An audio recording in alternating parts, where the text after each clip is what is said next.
everyone. Hi. Let me pin the title of this. Um, while I do that, hi guys. My name is Celeste Umana.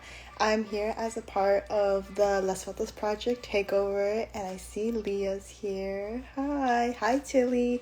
Let me just pin the title of this live while we wait.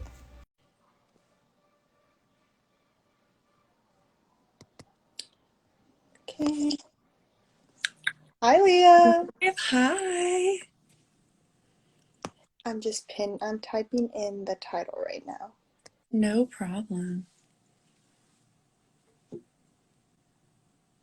But hi, everybody.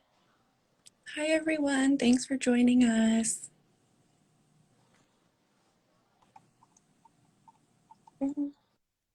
I'm so excited for this chat.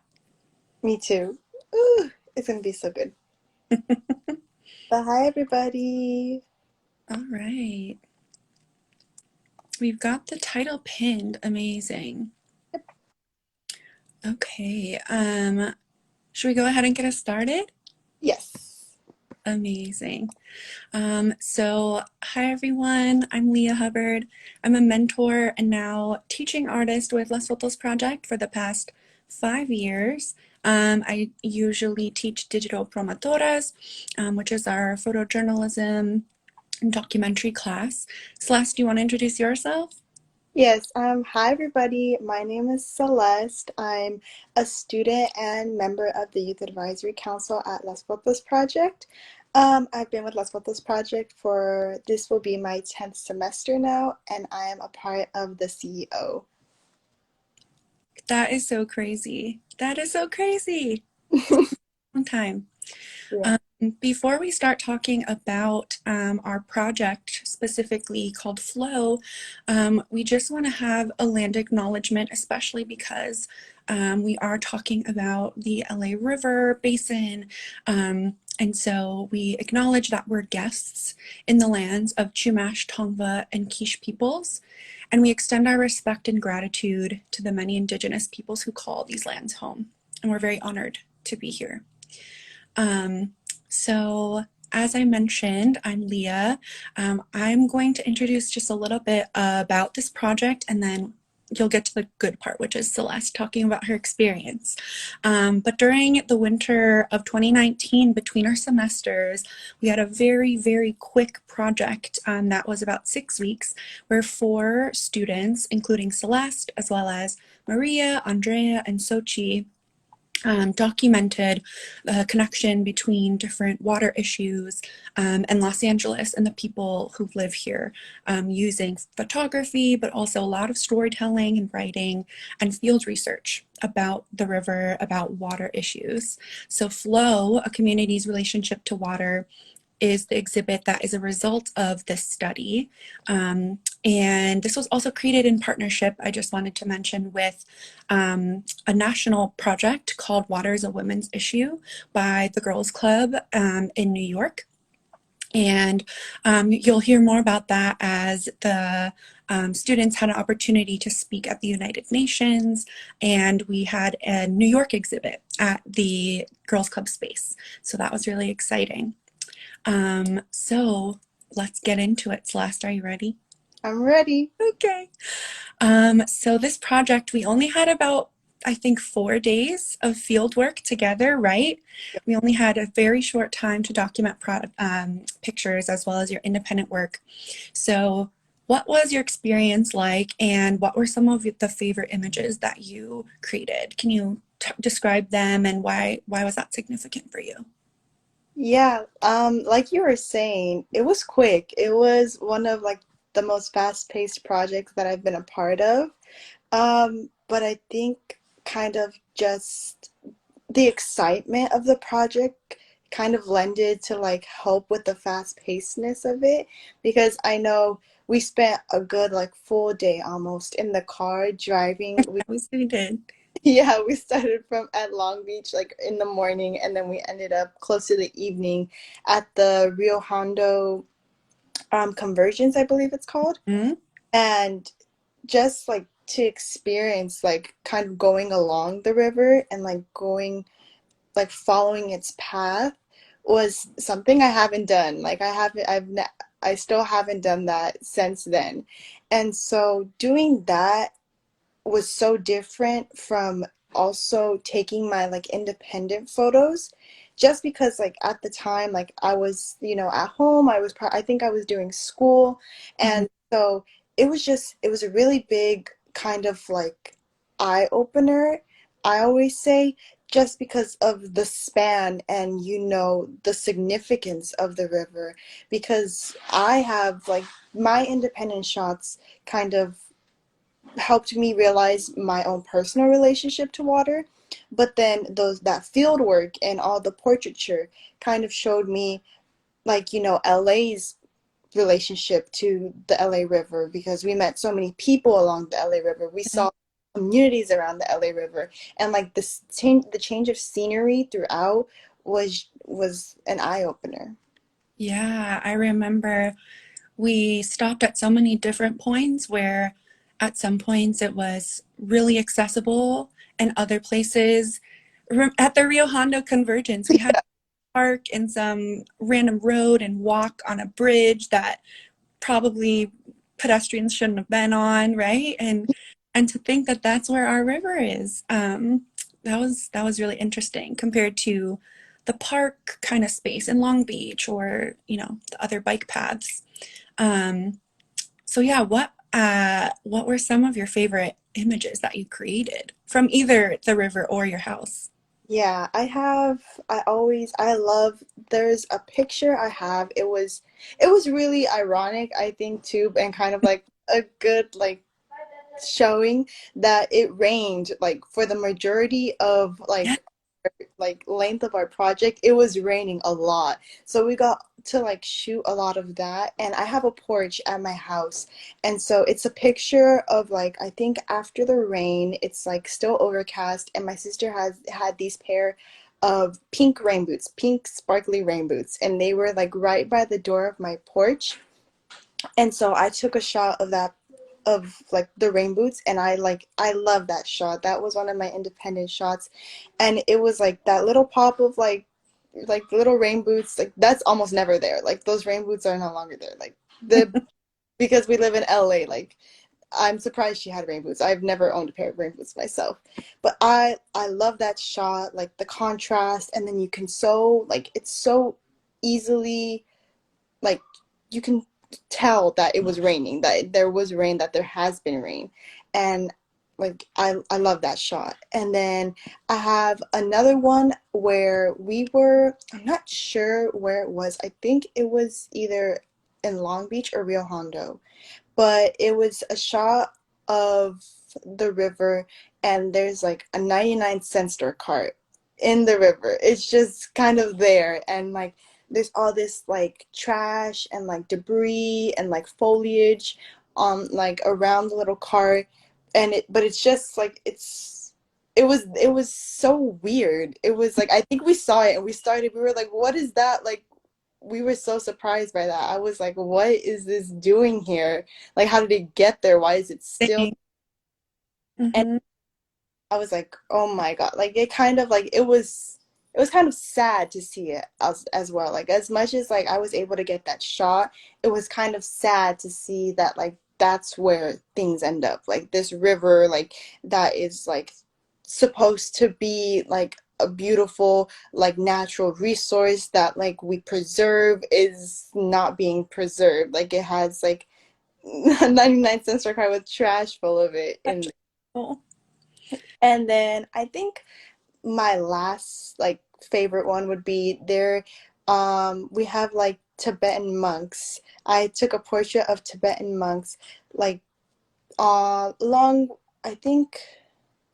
it was close to Long Beach, somewhere along the river path or Yeah, something, right? we stopped at really like kind of like obscure little parts too. And but they were walking, and like they were wearing like these bright, or like they're bright orange like like garments, and it was kind of like barely getting like over like like the sun was kind of popping out, but it was still kind of overcast. But they were just like a pop of color, and it was just like two Tibetan monks, and they were so like they're like, yeah, we go on little walks. Like this is our little pathway. Like we walk like every day, and I was like, oh my God, like I it know. it just goes to show like that the river isn't just, like to let the water like pass through LA. It's kind of like it's taken on another role. It has a life of its own. Yes, yes. I remember, I forget how many, he told us he walked so many steps a day or something, and it Yeah, was so many. yeah, And the river, right, as his way to do that, to get movement in and to meditate and be with nature. And that was really awesome speaking with them for sure. Um, so speaking of the river, um, as we mentioned, as Celeste mentioned, and for those of you who popped in, we documented the river from its tributaries at the beginning to Long Beach. So all the way from the valley, all the way to the port of Long Beach. So the four students kind of broke up their work, and so me and Celeste went out. We started in Long Beach and moved up to the Rio Hondo confluence. um, and I guess my question for you to continue the talk around the river is, what do you think a visual narrative why do you think a visual narrative of the river is important, and what do you think it can teach people about our river in LA, because it's very unique. yes, it is. It is because you don't think of a river. I think it's kind of people come to LA and they hear of the LA River and they expect like this rushing like flow of water and like naturally like, and then they come and then like most of the time the river is just like a little strip of water in between concrete. Yeah, And barely, right? A drip. yeah, it's tiny. Like that like I was saying, we were so lucky that it was raining because that filled the river up. And I think like the visual narrative is so important because we often, especially right now, we're often confined to our own communities. Like it is very like LA is massive. LA is like super big.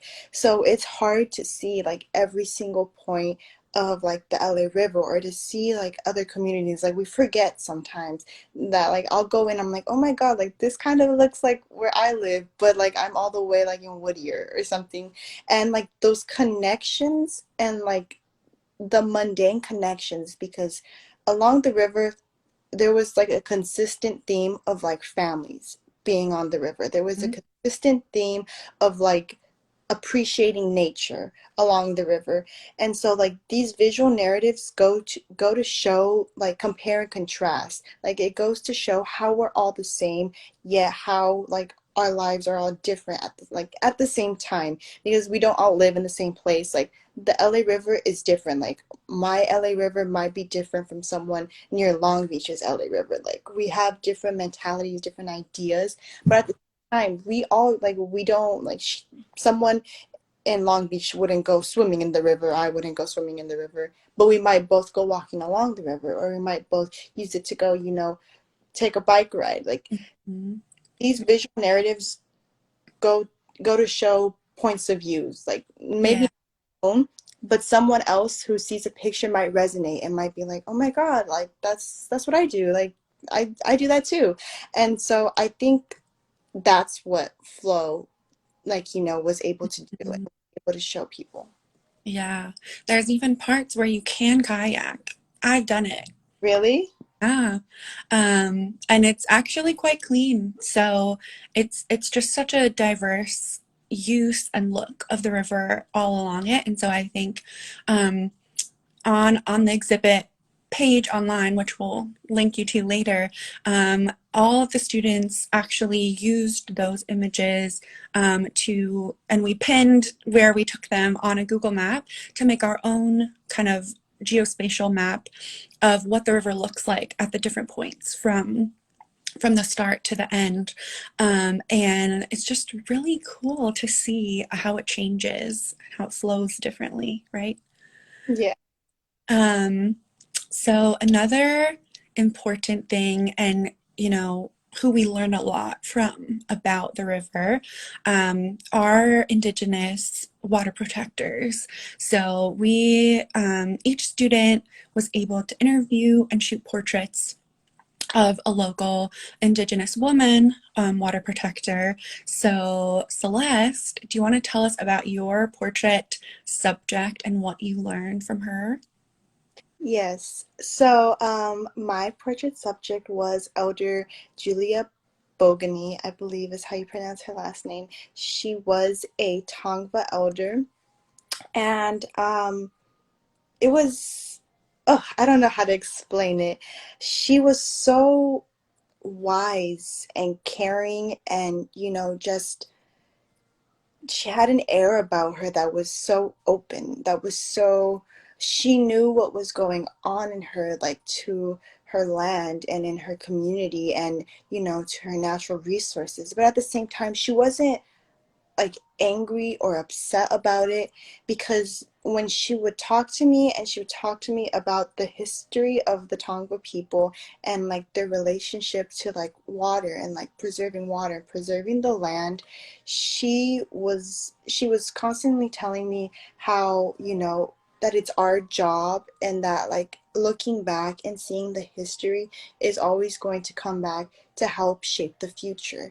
That that it was like like organizations like Las Fotos Project and um, you know communities that were interested in like sharing about preserving water and preserving the land, and being active and being active activists about that was going to be what shaped our future, what saved the land. And she was, she brought, that was like a recurring theme. She brought that up, and she felt at peace with that. And it was you could tell she, you know she felt her feelings. She felt hurt, like the hurt of the, like she felt hurt because of what was happening, to the water, to the land.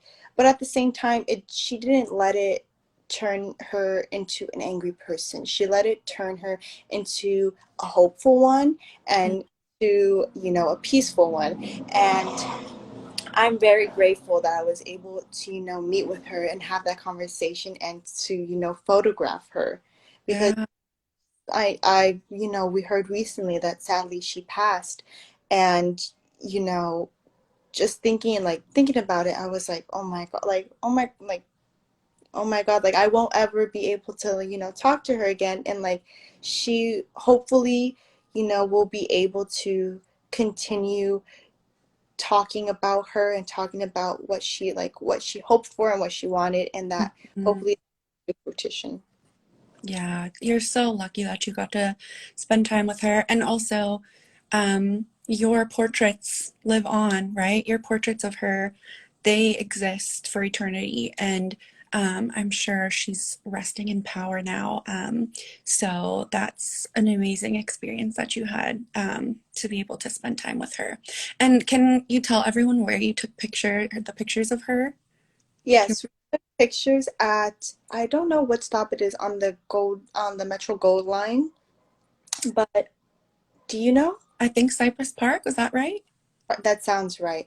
It's the Cypress Park stop on the Metro Gold Line, where there is a statue of a Tongva woman at a watering like dispensary. Is Like that, a pump or a water well? I don't know. I don't know, but and so I also have a portrait of her standing alongside.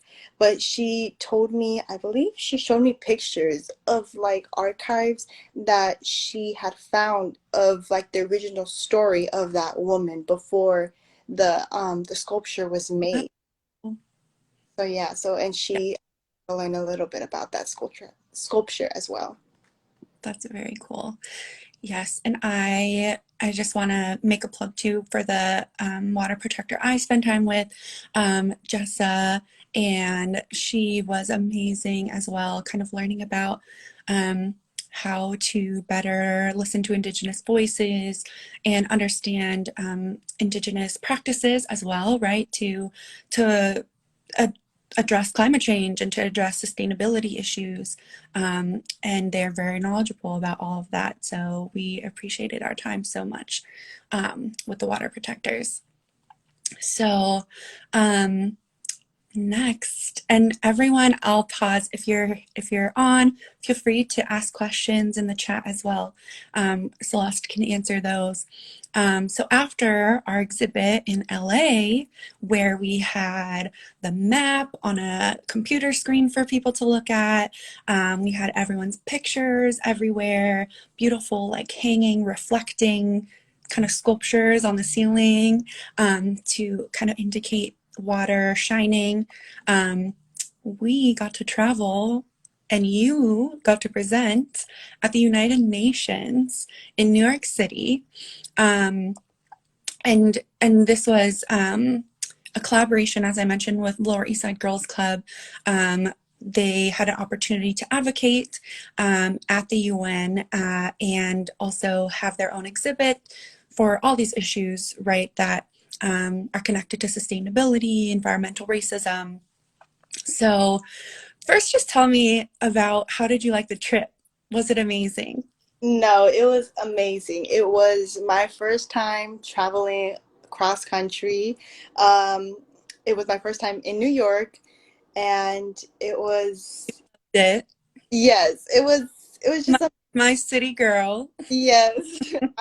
Loved it. I had always wanted to go to New York, and it was like everything I would have wanted. Like I was like a total tourist. I like will admit it. Like I was like, oh my God, I want to go to the Empire State Building. I want to go to the New York Public Library. I want to go all like to all these places, and I loved it. Like I loved just like the atmosphere, like the feel of it, and the environment, like everything. It was. Oh, I even loved staying in the little like apartment. Like it was just. It was. I loved it. I loved it. I know. I think the day that we like spent together too was just like so fun and special. We got coffee. Yeah. We went on the subway. We went to the Empire State Building. Yeah. Yeah, camera in hand at all times. Yes, that was so fun. But about the project, so first I want to ask, you got to spend some time, Las Fotos students got to spend some time with Lower East Side Girls Club students and talk about kind of the different issues that LA faces versus New York faces. So what was your experience like or conversations with those students and what did you learn? Yeah, well, I learned that, New York has one of the cleanest waters in the United States. Like at our during our stay, we drank straight from the tap and like, with like no filters or nothing. And that's normal over there. And when we sat down with the girls from the Lower East Side Girls Club, we tell them like, "Oh yeah, like in Los Angeles, like we have to have like filters, like sometimes on either like our tap or like our shower heads because of the chlorine levels and like the chemical like to in order to chemically balance the water that comes out, of the tap or of the shower head, we have like different chemicals to balance that." And they were like they couldn't believe it, and it was like crazy to them. And then we were like, yeah. And then like we have like the river, like it goes throughout like throughout LA. And it was like a big compare and contrast. Like we all like it was eye opening to see the differences in how someone from New York would live in comparison to someone who lives in LA, because they get, so much snow and rain, and we get some of it. We're I drought. Like it's it was eye opening. It's hard to imagine like when you're like in California, or like I'm using California as an example because I've lived here all my life. Like I've never lived anywhere else. And it's hard to imagine a different like living differently than how I live here. And it's so normal to me, to like use a filter or to like not drink from the tap. Bottled water, all those pictures some of you took of all the bottled water in your house. Have like that's like growing up, like we'd go, go into my grandparents' room, they have a mini fridge, and I'd go and I'd get a water bottle. Like, if you like, do you want water? Yeah, okay, here's a water, like a water bottle. That's normal. And over there in New York, it's tap, it's, recycle, like reusable water bottles to fill, at home or at your job. And so it was definitely a learning experience. Yeah, absolutely. And just thinking about, I mean, sea rise level is going to affect us all, but that's definitely more of a thought for New York because it rains more, it's right on the water, all of those things. And it's so funny because I also didn't grow up in LA, right? I grew up in Minnesota where there's so many lakes and it's green all the time. But right now we're in a drought this summer with there's forest fires and it's not good. So just the things that have changed in the what 2 years, 2+ years since we did this project, it just feels so much apparent climate change issues. Um, so you got to present to diplomats from all over the world at the UN headquarters in a beautiful, beautiful space. Um, I think it's kind of silly. It was on World Forest Day, Yeah. the day after World Water Day, and it was all connected. Um, what was that experience like? Were you nervous? What went through your head? Yeah, I was super nervous, like the whole day, like the prep, like I think afterwards I was so relieved. Like I was like, oh, okay, like why am I still here? But like up until then, I was like so nervous, like writing, like trying to figure out what to write. I was like, oh my God, like no, this doesn't sound right. Like I'm gonna sound so young. I was like, oh my God. I was like, what do I write? I had no idea what to write. Like memorizing my speech also as well, in order so I wouldn't have to like hold my paper. And then once we got there, like it was really intimidating, like getting like checked in, like getting my little badge, like Yeah. through. It was a lot. It's like a lot of like, high security. And then like walking in and then just seeing like the space, I believe it had like a mural on the walls or on the ceiling, or it had like Hmm. colorful like carpet print along like lining it.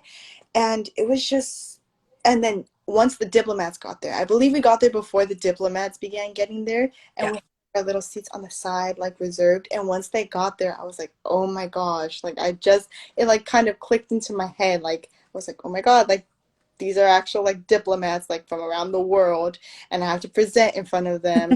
I was kind of comforted in the fact that we were all nervous, but once I got up there, I was really surprised because all the diplomats, like, their attention was turned to us, and they seemed very interested, and they seemed very, concerned about what we were concerned of. Like they were happy to see like what we were doing.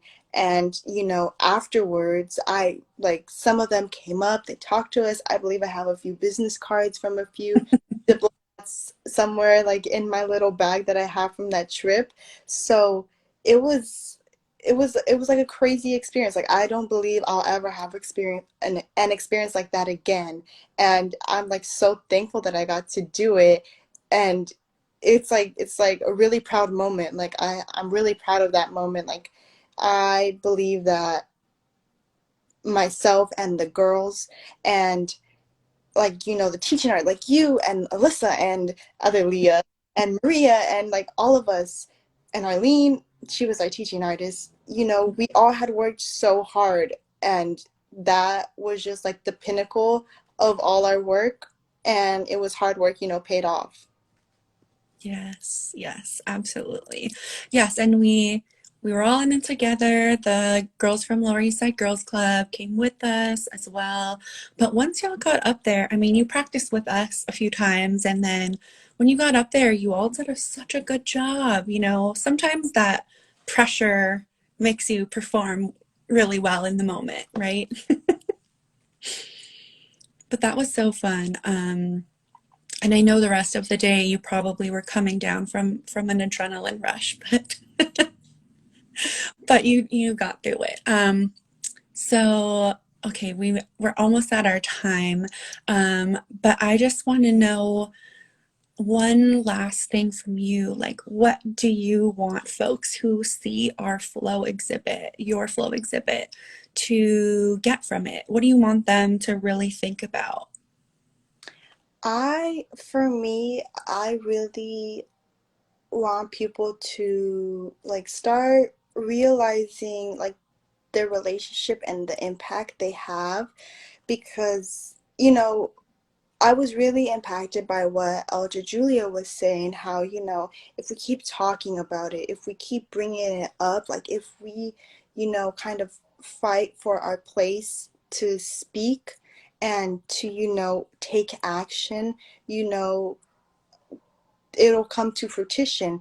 And I really want people to start, kind of taking into retrospect like their past and like seeing where we can move forward.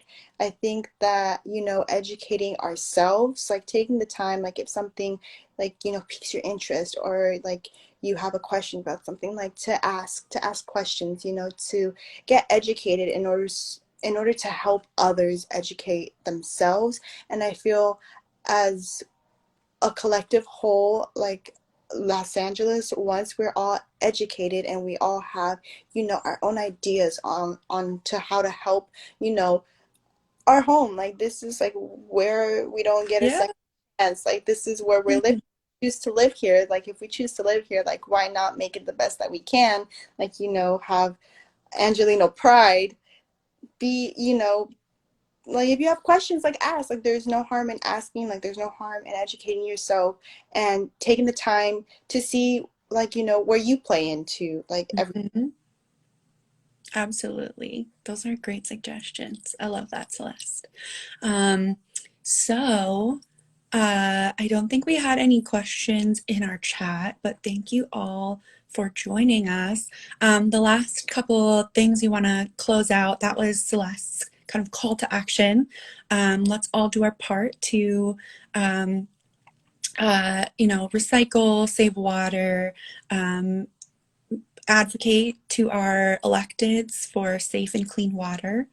Um, so you can check out the full exhibit for Flow on www.lasfotosproject.org/flow. It's pretty simple. You can see the description, more about the students, and all of the amazing work they did, along with the map of the LA River with all the photos tagged. Also, follow Las Fotos Project on Instagram and other places.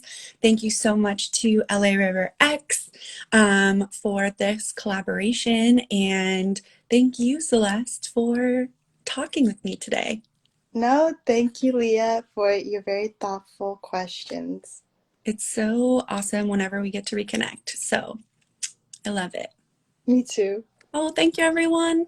Thank you. All Yeah, right. thank you, Tilly, and thank you. Yeah, you Ed. Tilly. This Amazing.